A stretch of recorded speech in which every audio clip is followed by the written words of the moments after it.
Good morning बच्चों, आप सभी लोगों का एनपीजी क्लासेस में स्वागत है। और मैं आप लोग सामने एक धमाकेदार वीडियो प्रस्तुत करने जा रहा हूँ द्रव्य की अवस्थाओं को। और द्रव्य की अवस्थाओं की बात करने के साथ साथ हम द्रव्य के वर्गीकरण की बात भी करेंगे। यहाँ द्रव्य के दोनों वर्गीकरणों की चर्चा करेंगे, द्रव्य का भौतिक वर्गीकरण, द्रव्य का रासायनिक वर्गीकरण। तो सबसे पहले ध्यान दीजिएगा, बात क्या कर रहे हैं, द्रव्य क्या है। आप सुने भी होंगे मैटर या द्रव्य की जब हम बात करते हैं, किसी मामले वाले की बात मत समझिएगा।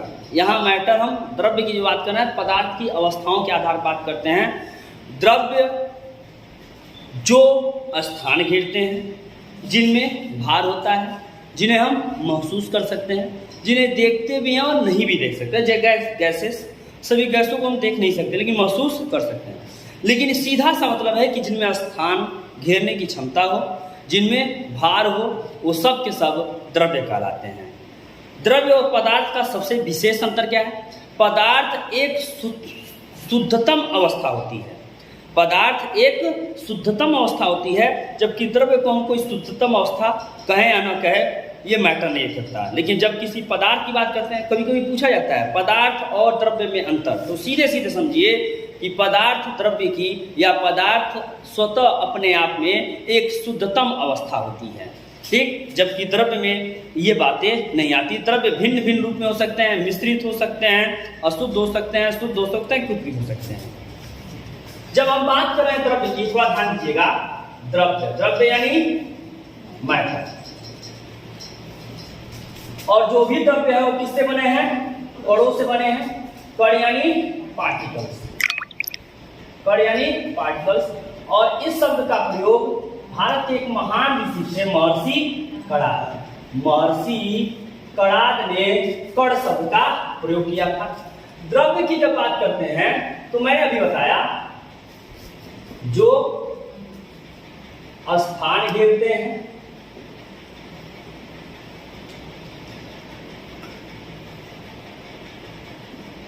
जिनमें भार होता है, वे सभी द्रव्य कहलाते हैं।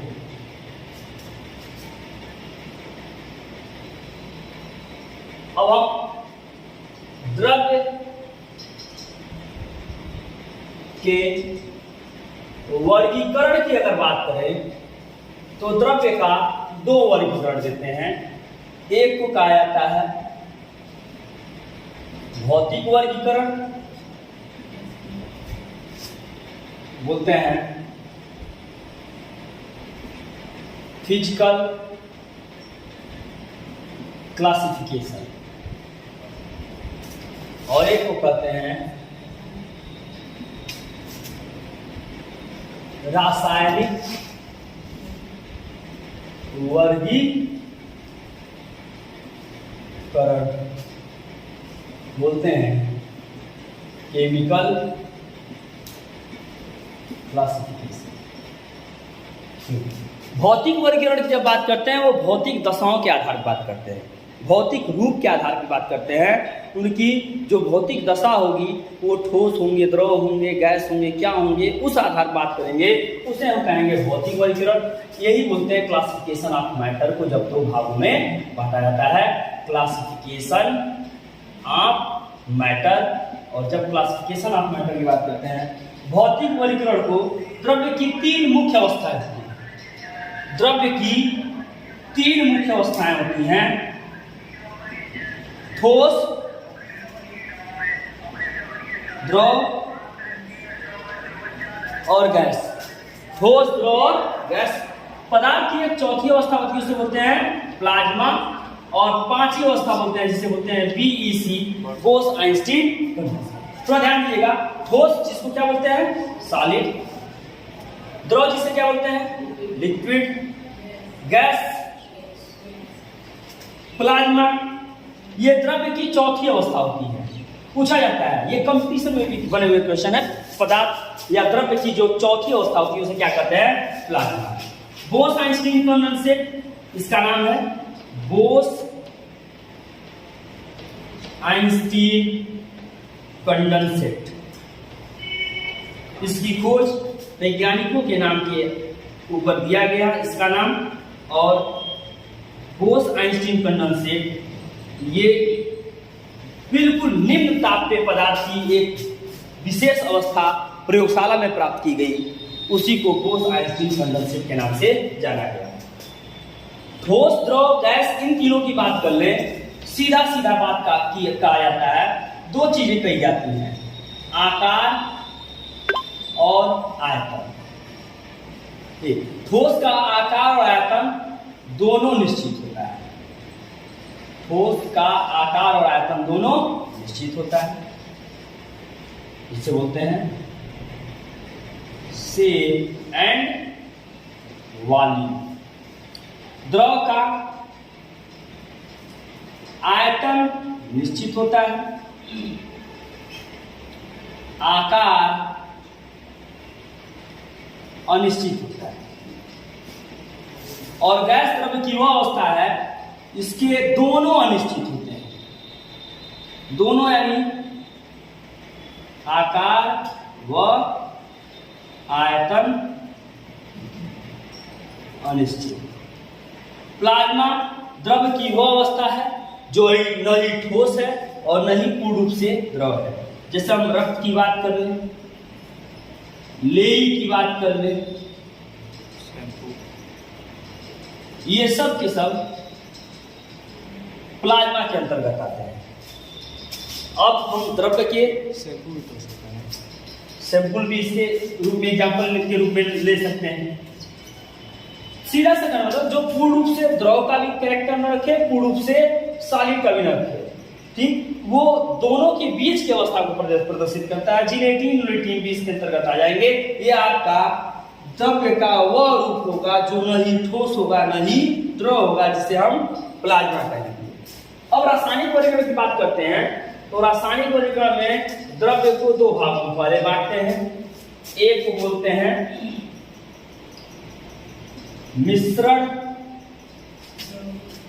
और एक को बोलते हैं शुद्ध पदार्थ। मिश्रण यानी मिक्सचर,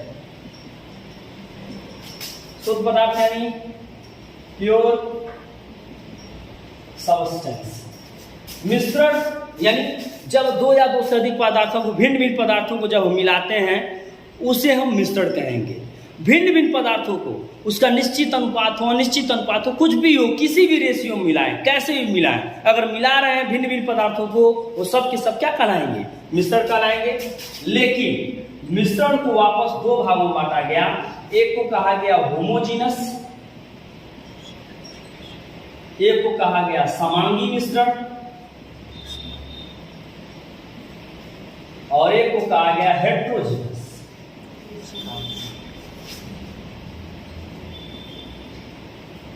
इसे कहा गया विषमांगी मिश्रण। समांगी मिश्रण की बात कर लें, जब दो या दो से अधिक पदार्थों का समांगी मिश्रण बनाया जाए उसे विलयन भी कहा जाता है। इस बात को याद रखिएगा, दो या दो से अधिक पदार्थों के समांगी मिश्रण को विलयन कहते हैं। विलयन यानी सॉल्यूशन। और सॉल्यूशन की बात कर लें तो इसके दो भाग होते हैं, यानी सॉल्यूशन दो भागों में करना होता है। एक होता है सॉल्वेंट और एक होता है सॉल्यूट। सॉल्वेंट यानी विलायक पदार्थ और दूसरा विलेय पदार्थ। विलयन में जो घोला जाता है उसे विलेय कहा जाएगा, जिसमें घोला जाएगा उसे विलायक कहा जाएगा। इस बात को बिल्कुल दिमाग में बैठा लीजिएगा।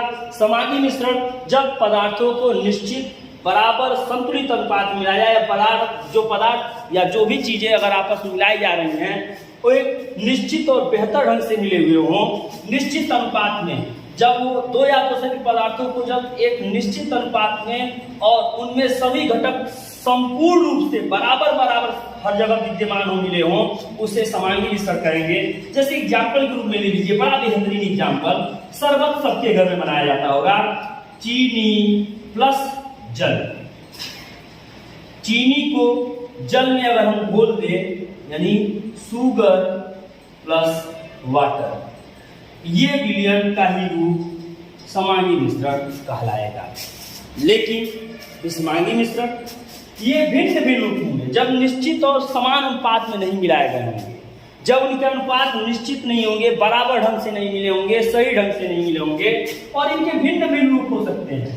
इनके भिन्न भिन्न रूप हो सकते हैं, कोलाइड हो सकता है, निलंबन हो सकता है,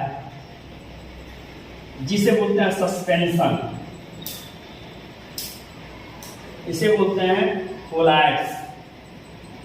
और एक बात याद रखिए मेरे बच्चों, साइज के आधार पर बात कर लें, बिलियन की साइज, एक बिलियन में घटक कणों की साइज या बिलियन में जो कण होते हैं उन कणों की साइज 1 नैनोमीटर से कम होती है। कोलाइड में 1 से 1000 नैनोमीटर के बीच होते हैं, और निलंबन इनकी साइज 1000 नैनोमीटर से ऊपर होती है। ये बिल्कुल याद रखिएगा। और विषमांगी मिश्रण बहुत से एग्जाम्पल हम दे सकते हैं, बहुत से एग्जाम्पल दिए जा सकते हैं। विषमांगी मिश्रण के बहुत से एग्जाम्पल दिए जा सकते हैं। तेल प्लस जल,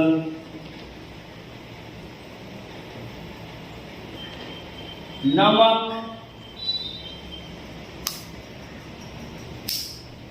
आटा,